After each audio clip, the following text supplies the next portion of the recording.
não há nada errado. Nos dias antes do dilúvio, o povo seguia a sua rotina normalmente. Nos banquetes, nas festas, nos casamentos, até o dia em que Noé entrou na arca. Qual é o problema de eu estar num casamento? Qual é o problema de eu estar me banqueteando em algum lugar? Me alegrando com os meus irmãos, com a minha família? Qual é o problema de estarmos em festas? Na tradução que eu tenho na outra Bíblia, diz assim: portanto, assim como nos dias anteriores ao dilúvio, comiam, bebiam, casavam e davam-se em casamento. Mas e nisso, o que é pecado? Nada. Nada do que nós mencionamos aqui, do versículo 38, é pecado. Mas mesmo assim, muitas pessoas foram pegas fazendo algo da qual não conseguiram se focar no propósito.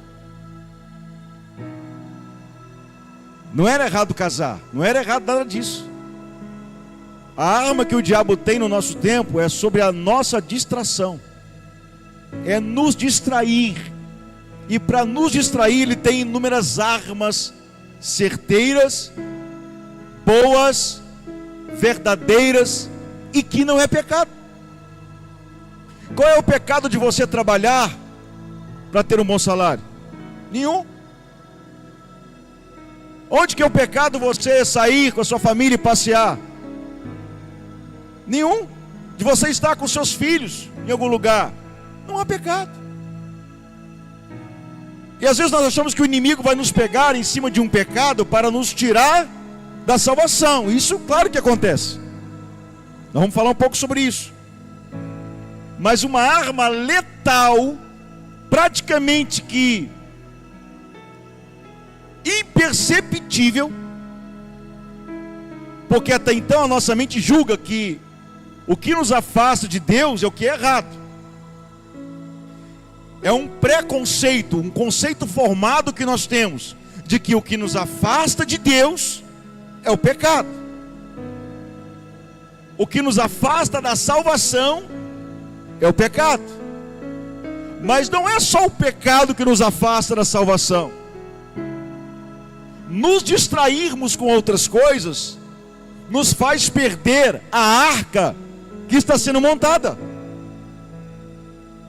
Se você estiver num ponto de ônibus, quem morou no Rio, quem era do Rio de Janeiro sabe que havia o último ônibus chamado Bacurau. Na minha cidade era o Circular.